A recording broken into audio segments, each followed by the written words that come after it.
Bonjour, Morning Brief du 19-12-2016, à quelques séances de la fin de l'année. Le marché décidément baissier, continue sa tendance baissière amorcée depuis le début de ce mois. Alors, nous commenterons également quelques actualités sur les valeurs cotées, mais également nous allons donner plus de détails sur notre dernière entrevue avec notre dernier call avec le management de CC sur le fameux contrat en Côte d'Ivoire.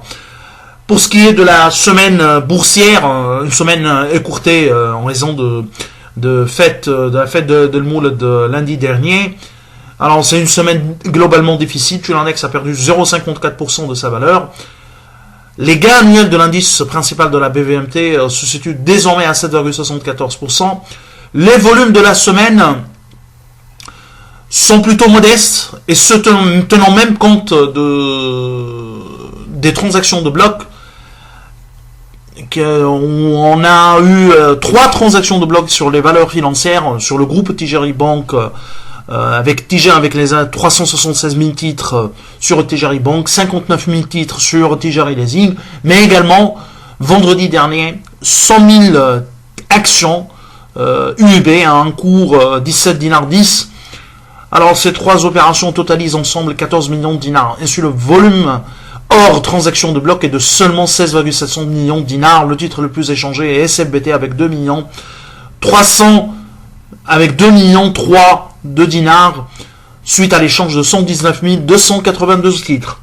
Meilleure performance en excluant les valeurs liquides illiquides qui sont peu liquides.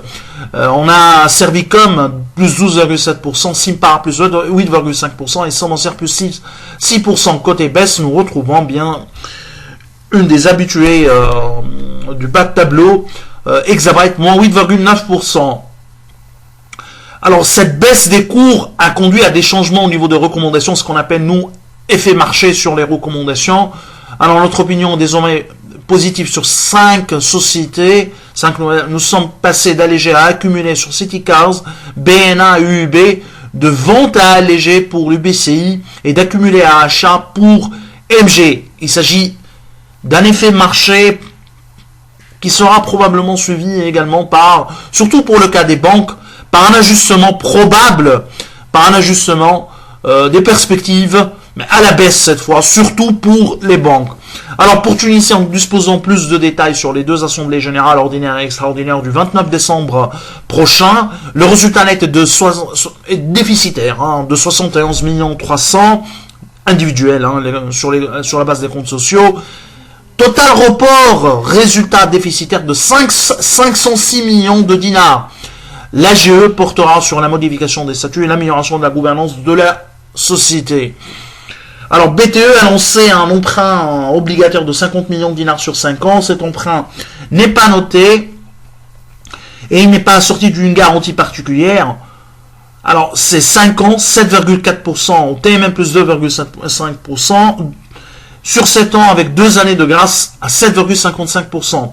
La BTE reste une banque qui a un problème de dépôt, c'est-à-dire un problème de liquidité puisque le ratio crédit-dépôt dépasse les 110%. Alors pour Sotumag, nous avons également les fournisseurs de fruits importés au marché de l'eau de Bilqas ont appelé dans une conférence de presse les autorités à ouvrir les dossiers de corruption à la direction de Sotumag. Les fruits importés qui passent par ce marché sont de l'ordre de 200 millions de dinars. Hier matin, le secrétaire d'État chargé du commerce a rendu une visite au marché de gros de Bilqas en annonçant des investissements d'entretien de 1,4 million de dinars ainsi qu'une tenue d'une réunion avec les différentes parties prenantes du marché cette semaine.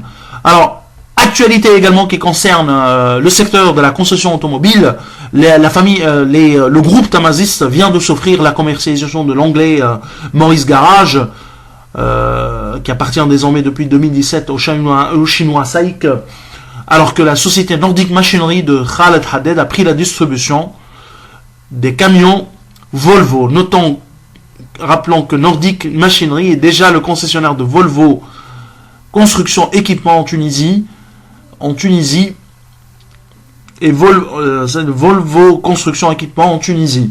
Alors enfin, Quelques chiffres pour ce qui est de commentaires divers sur l'actualité économique et financière de cette semaine. Alors sur l'industrie tunisienne sur les 11 premiers mois, les investissements ont progressé de 23,8% sur les 11 premiers mois, avec des investissements déclarés de 2,875 milliards, dont 1,460 millions de création. Les projets de 5 millions de dinars et plus ne représentent que 3,7% du nombre de projets déclarés. Les investissements étrangers se montent à 895 millions de dinars. L'industrie agroalimentaire prend la part du lion.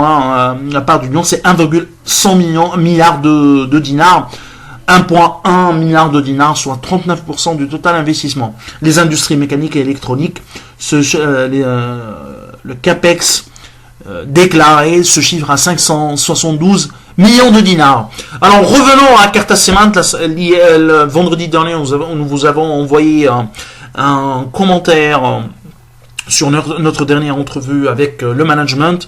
Alors la situation pour ce qui est du contrat, le Côte d'Ivoire, on a plus de détails, plus de précision. Je dirais ni négative ni positive, mais plus de précision sur le contrat. Alors c'est un effet de 7 ans, plus de 6 millions 7. C'est à peu près 900 millions de tonnes en moyenne, mais qui est limité vu la capacité de transport, d'exportation maritime en Tunisie. Il sera limité à 0,400, 0,500 millions de tonnes, pas plus que 0,400 selon nos calculs. L'impact serait d'autour de 110 millions de dinars de chiffre d'affaires additionnel à partir de 2017. D'ailleurs, ce matin, nous avons publié un latest où on expliquera plus de détails, avec plus de détails, le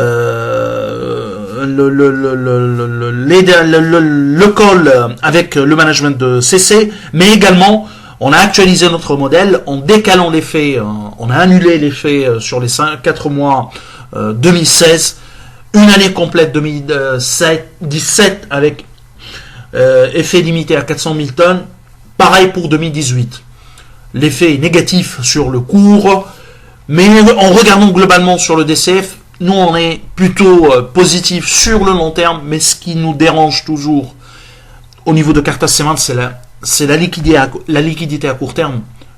Si c'était une société normale, avec une structure normale, une augmentation de capital, une recapitalisation serait inéluctable. Alors, je vous souhaite bonne journée, au revoir et à demain.